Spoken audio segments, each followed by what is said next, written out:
भारत का खौफ इस वक्त पाकिस्तान के सिर चढ़कर बोल रहा है। बीती रात पाकिस्तान के सपने में राफेल आया था। कहना है 29 और 30 अप्रैल की रात पीओके में राफेल आए थे। बीती रात राफेल ने पीओके में पेट्रोलिंग की है, ये पाकिस्तानी मीडिया दावा कर रहा है। देखिए, एक के बाद एक गीदड़ भपकियां जो दे रहा था पाकिस्तान, अब पाकिस्तान मीडिया ये दावा कर रही है कि 4 राफेल पीओके में आए थे और भारतीय फाइटर जेट ने रेकी की है। 4 भारतीय राफेल तैयारों को वापस जाने पर मजबूर कर दिया पाकिस्तान की जवाबी कार्रवाई ने। ताजा तरीन इतलात हैं कि मकबूजा कश्मीर के इलाके की तरफ से नजर आया कि जैसे 4 राफेल तैयारी कर रहे हों कि पाकिस्तान में दाखिल हो। इनकी प्रवाज को देखा गया, बर वक्त इनको डिटेक्ट कर लिया गया और पाकिस्तानी जंगी जहाजों ने, पाकिस्तानी तैयारों ने फौरी तौर पर इनका मुकाबला किया। इमरान खान ने कहा कि तकरीबन 1.5 अरब की इंडिया की आबादी है भाई, 1.5 अरब की आबादी। और अगर मोदी जैसा पागल इंसान या ये जो ठट्टा है, टुक टुक रिक्शा है, ये पाकिस्तान पर इस तरह सा का कोई भी एडवेंचर करता है, ये एक न्यूक्लियर फ्लैश पॉइंट है। और न्यूक्लियर फ्लैश पॉइंट का मतलब यह है कि जंग कोई भी नहीं जीतेगा। न्यूक्लियर फ्लैश पॉइंट का मतलब यह है कि झड़प होगी, उसमें भी बर्तरी किसी की नहीं है। यानी अगर आपने एक बंदा मारा तो यहां से 2 मारेंगे, अगर फिर इधर से 2 मारेंगे तो उधर से 3 मारेंगे, फिर इधर से 4 मारेंगे। लिहाजा बर्तरी किसी की भी नहीं हो सकती। और पाकिस्तान में बुध की सुबह आज की अहम खबरों में पहली खबर तो हिंदुस्तान के 4 फाइटर जेट्स जो पिछली रात, जी हां 29 और 30 की दरमियानी रात पाकिस्तान पर हमला करने के लिए पाकिस्तान की सरहद तक आए।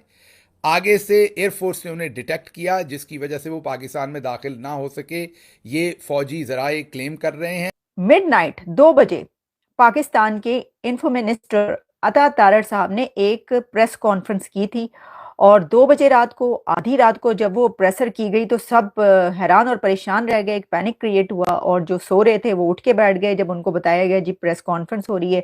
सब ये सोच रहे थे कि क्या भारत ने हमला कर दिया। एक नारा लगता है कि पाकिस्तान को दुनिया की कोई ताकत भी खत्म नहीं कर सकती और पाकिस्तान हमेशा कायम रहने के लिए बना है। मैं इसमें थोड़ी तरमीम कर रहा हूं। डीएचए के मालिक जर्नैलों के अलावा पाकिस्तान को दुनिया की कोई ताकत खत्म नहीं कर सकती, क्योंकि ये जर्नैल पहले भी तजर्बा कर चुके हैं 71 में और आधा खत्म कर चुके हैं। तो ये वो वाहिद ताकत है दुनिया में जो पाकिस्तान को खत्म कर सकती है और खत्म करने की सलाहियत रखती है। या पाकिस्तान का जो अजली दुश्मन है वो पाकिस्तान को इस वक्त ललकार रहा है, वो पाकिस्तान को इस वक्त ललकारे मार रहा है, वो इस वक्त पाकिस्तान को धमका रहा है। अगर उस वक्त भी नवाज शरीफ ने नहीं बोलना तो पता नहीं कब बोलना है। जी दोस्तों, मैं विजय और आप देख रहे हैं विश रिएक्शन। तो दोस्तों, इस वक्त पाकिस्तान इतना डरा हुआ है और इतना खौफ में है कि इनको रात को नींद नहीं आ रही, इनकी नींदें उड़ चुकी है। तो खबर ये है कि कल रात 2 बजे पाकिस्तान के इंफो मिनिस्टर ने जो है प्रेस कॉन्फ्रेंस बुलाई और ये कहा कि भाई आने वाले 24 से 48 घंटे में भारत पाकिस्तान पे हमला कर सकता है। यानी रात के 2 बजे इसने पाकिस्तानियों की नींद उड़ा दी भाई। साथ साथ पाकिस्तानी मीडिया पे एक और खबर चल रही है और वो ये है कि 4 राफेल जो है वो पीओके में घुसने की कोशिश कर रहे थे, मगर भाई जो पाकिस्तान की बहादुर एयरफोर्स है उसने राफेल को वहां से खदेड़ दिया, भगा दिया। तो इस तरीके की झूठी खबरें, प्रोपेगेंडा जो है पाकिस्तानी मीडिया पे चल रहा है। मगर ये जो बात हुई है 4 राफेल घुसने की, इसके ऊपर पाकिस्तानी सोशल मीडिया क्या कह रहा है, चलिए देखते हैं आज की इस वीडियो में। करते हैं वीडियो को शुरू। मगर वीडियो शुरू करने से पहले जो भी और हमारे चैनल पे पहली बार आया है उनसे रिक्वेस्ट करूंगा प्लीज हमारे चैनल को सब्सक्राइब कीजिए, वीडियो को लाइक और शेयर जरूर कीजिए। तो चलिए करते हैं वीडियो शुरू। 1.5 अरब की इंडिया की आबादी है भाई, 1.5 अरब की आबादी। और अगर मोदी जैसा पागल इंसान या ये जो ठट्टा है, टुक टुक रिक्शा है, ये पाकिस्तान पर इस तरह सा का कोई भी एडवेंचर करता है, ये एक न्यूक्लियर फ्लैश पॉइंट है। और न्यूक्लियर फ्लैश पॉइंट का मतलब यह है कि जंग कोई भी नहीं जीतेगा। न्यूक्लियर फ्लैश पॉइंट का मतलब यह है कि झड़प होगी, उसमें भी बर्तरी किसी की नहीं है। यानी अगर आपने एक बंदा मारा तो यहां से 2 मारेंगे, अगर फिर इधर से 2 मारेंगे तो उधर से 3 मारेंगे, फिर इधर से 4 मारेंगे। लिहाजा बर्तरी किसी की भी नहीं हो सकती। अभी मैं देख रहा था वो अमेरिकन बाकायदा से स्टेटमेंट आ गई है कि मार्को रूबियो बातचीत करेंगे पाकिस्तानी और इंडियन फॉरेन मिनिस्टर से, लेकिन ये बातचीत तक बात नहीं रही। अब अगर मोदी एडवेंचर करता है तो फिर उसके बाद मसल दिखाना होगा और फिर मसल दिखाया जाएगा। यानी फिर इसकी कोई जस्टिफिकेशन नहीं है कि दुनिया इसके अंदर कोई रोल प्ले करेगी या नहीं करेगी। फिर वही वाली बात है जो इमरान खान के दौर में हुआ था कि अब आप जवाब का इंतजार करें। अल्लाह करे ऐसी सूरत हाल ना बने। बल्कि जो बड़ी परेशान को खबर आ रही है कि जो इंडिया के जो राफेल तैयारे हैं वो बॉर्डर्स के करीब आए हैं, लेकिन बॉर्डर्स के करीब आने के बाद जो ही पाकिस्तानी तैयारों ने उनका सामना किया है, पाकिस्तानी जंगी जहाज उनके सामने आए हैं पीछे की मकबूजा कश्मीर के इलाके की तरफ से नजर आया कि जैसे 4 राफेल तैयारी कर रहे हों कि पाकिस्तान में दाखिल हो। इनकी प्रवाज को देखा गया, बर वक्त इनको डिटेक्ट कर लिया गया और पाकिस्तानी जंगी जहाजों ने, पाकिस्तानी तैयारों ने फौरी तौर पर इनका मुकाबला किया। और जब पता लग गया कि पाकिस्तानी साइड पर हम बिल्कुल तैयार बैठे हैं इन राफेल तैयारों को गिराने के लिए, इनका मुकाबला करने के लिए, तो फिर ये 4 भारतीय राफेल तैयारे वापस चले गए। अभी कुछ अर्सा पहले राफेल तैयारे भारत ने हासिल किए फ्रांस से, क्योंकि पिछली दफा जो इनको शिकस्त मिली थी, इनके तैयारे गिराए गए थे, उसके बाद अपनी कौम के सामने मोदी ने यह कहा कि जी अगर हमारे पास राफेल तैयारे होते तो हमारा यह हाल ना होता। फिर उन्होंने तकरीबन 8-10 अरब डॉलर लगाकर राफेल तैयारे खरीदे, लगभग 30 के करीब। वो जो 4 राफेल तैयारे थे वो मकबूजा कश्मीर की जो बाउंड्री है, लाइन ऑफ कंट्रोल है, जहां से पाकिस्तान या आज़ाद कश्मीर आगे से शुरू होता है, वहां तक वो आए। एयरफोर्स ने उन्हें बर वक्त डिटेक्ट किया। ये पाकिस्तान के फौजी ज़राए और सिक्योरिटी ज़राए इसका क्लेम कर रहे हैं। और जब उन्होंने देखा कि आगे एयरफोर्स जो अलर्ट है और वो डिटेक्ट कर चुकी है, तो वहीं से वो वापस लौट गए, पाकिस्तान के अंदर दाखिल नहीं हुए। अब उन्होंने आना था या नहीं आना था, इसके बारे में हतमी तो नहीं कहा जा सकता, लेकिन जाहिर है अगर वो 4 तैयारे यहाँ तक पहुँचते हैं तो कोई ना कोई मकसद तो होगा। और अगर डिटेक्शन हुई शायद इस वजह से वापस गए। ये भी कहना गलत नहीं होगा कि शायद वो एक ऐसा माहौल बनाना चाह रहे हों कि वो वहाँ पर सिर्फ फ़ज़ा में उड़ के वापस जाना चाहते हों। सिर्फ पाकिस्तान को एक जो नफसियाती तौर पर आप अपने हरीफ को ये बताते हैं कि हम हमला करने वाले हैं, उस पाकिस्तान को पोजीशन के अंदर ना रखना हो, ये भी हो सकता है। तो घबरा के जो हैं वो सब उठ के बैठ गए। उन्होंने कहा भाई क्या हो गया, तो पता ही चला जी वो 4 राफेल जो हैं कल उड़ते रहे हैं सारी रात या पता नहीं कितनी देर, कितने घंटे। और फिर उस वजह से जो है एक, मैं देख रही थी कई लोग तो इसको ही लिख रहे हैं कि नाइट ऑफ फियर पाकिस्तान के लिए, लोगों के लिए जो है कि भाई ये क्या हो रहा है। अच्छा, अब उसके अंदर ये है कि सिर्फ राफेल का ही जिक्र नहीं किया जा रहा, एक और खबर भी चल रही है मीडिया में। ठीक है, अब ये पाकिस्तान मीडिया की मैं न्यूज़ आपको देने लगी हूँ। वो ये है कि कहा यह जा रहा है कि कोई बहुत हैवी जैमर्स हैं, कोई ऐसी टेक्नोलॉजी है जो कि हैवी जैमर्स हैं इंडिया के पास, और वो उसने बॉर्डर्स पर लगा दिए। तो होगा ये कि भारत जब हमला कर देगा तो उसके बाद वो जैमर्स, कोई भी ऐसी जेट्स या जो भी उड़ने के लिए जाएगा तो वो जो है वो काम नहीं कर पाएगा।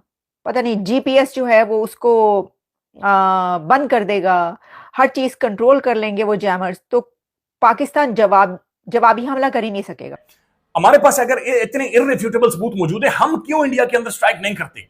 यानी पाकिस्तान में ये सवाल सोशल मीडिया पर और हर जगह पर मेरे ज़हन में भी आता है कि हम क्यों इंडिया के अंदर नहीं मारते? हम क्यों इंडिया के अंदर जो दहशतगर्द या जो मिलिट्री ऑफिसर्स इन्वॉल्व हैं, हम क्यों वहां पर हिट नहीं कर रहे? हम क्यों उन लोगों को उधर अंदर जाकर जल्म नहीं लगा रहे? हम उनके अंदर जाकर घुसकर क्यों नहीं फट रहे? यानी जब भी इंडिया अंदाजा लगा ले, पहलगाम के अंदर अभी तक वो 4 दहशतगर्दों को ढूंढ रहा है। अभी तक जो इंडियन फौज है वो उन 4 दहशतगर्दों का सुराग नहीं लगा सकी। अभी तक तकरीबन 3000 से ज्यादा लोगों को, कश्मीर को गिरफ्तार कर चुके हैं और 10 से 15 घरों को उड़ा चुके हैं। लेकिन अभी तक वो जो 4 दहशतगर्द थे उनके बारे में कोई इंफॉर्मेशन, कोई इतलात, कोई खबर, कुछ भी अभी तक सामने नहीं आया है। ये चीज बहुत ज्यादा अलार्मिंग है कि बगैर सबूतों के इंडिया अपनी फौज को और अपनी इंटेलिजेंस को और अपनी एयरफोर्स को फ्री विल दे रहा है। लेकिन हमारे पास तमाम तर सबूत होने के बावजूद भी बदकिस्मती से हम, क्या वजह है कि हम विद इन इंडिया स्ट्राइक नहीं कर पाते? मेरे ख्याल में करना चाहिए। और आइंदा कोई भी वाकया इंडिया से अगर पाकिस्तान के अंदर इनिशिएट होता है तो हमें घुसना चाहिए इंडिया के अंदर और हमें घुसकर विद इन इंडिया अभी कार्रवाई करनी चाहिए। इमरान खान साहब का स्टेटमेंट जो पहलगाम वाकये के बाद इंडिया को जवाब देने के लिए आया, ना सिर्फ पूरे मुल्क में बल्कि आलमी उफक के ऊपर भी छा गया है, बैनुल अक़वामी हेडलाइन बना है।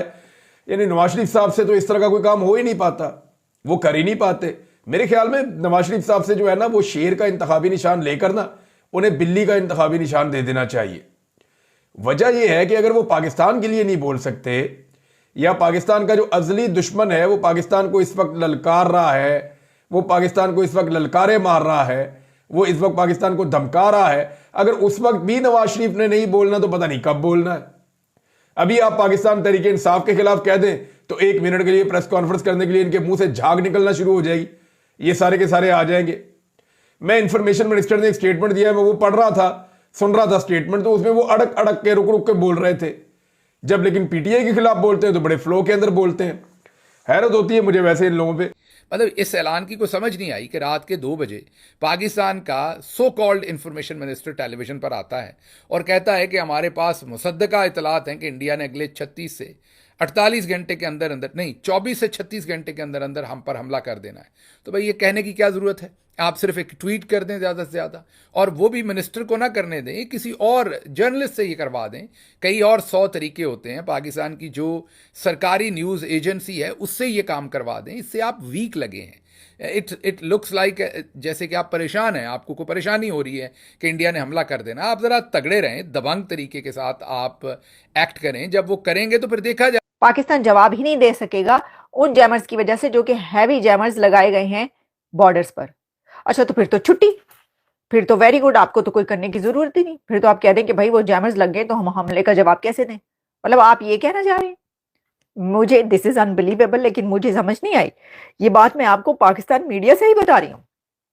वो कह रहे हैं जी मोदी साहब ने लाते ने जैमर, बड़े हैवी किस्म के जैमर हैगे ने, वो बॉर्डर ने ला देते ने। तो दोस्तों ये थी आज की वीडियो, और अभी आपने देखा कि किस तरह पाकिस्तान का मेनस्ट्रीम मीडिया हो चाहे पाकिस्तान का सोशल मीडिया पूरी ताकत के साथ भारत के खिलाफ प्रोपेगेंडा करने में लगा हुआ है, और साथ साथ ऐसी झूठी खबरें दिखाकर, झूठी खबरें फैलाकर जो है अपनी ही आवाम को बेवकूफ बनाने का काम किया जा रहा है। और सिर्फ यही खबर नहीं, ऐसी कई सारी खबरें पाकिस्तानी सोशल मीडिया पे, मेनस्ट्रीम मीडिया पे चल रही है दोस्तों, जिसमें कि अभी एक खबर आई थी जिसमें उन्होंने कहा कि भारत ने जो है पाकिस्तानी चेक पोस्ट के ऊपर गोलीबारी की है, और फिर पाकिस्तान ने जो है उसके जवाब में जो गोलीबारी की है उसमें भारत की कई सारी चौकियां जो है वो उड़ा दी गई है। तो भाई बेवकूफ़ हो, अगर भारत की एक भी चौकी उड़ती तो अभी तक भारत यूके में घुस चुका होता, समझे ना। तो ये बेवकूफ़ बनाने का काम जो है वो अपनी आवाम तक ही सीमित रखो, क्योंकि आपकी आवाम भी बेवकूफ़ है और वही बेवकूफ़ बन सकती है। और साथ ही में दोस्तों आपने देखा कि पाकिस्तानी जो लीडर है, जो जाहिल है, वो बड़ी बड़ी धमकियां लगा रहा है कि हम एटम बम मार देंगे, कोई कह रहा है खून की नदियां बहा देंगे।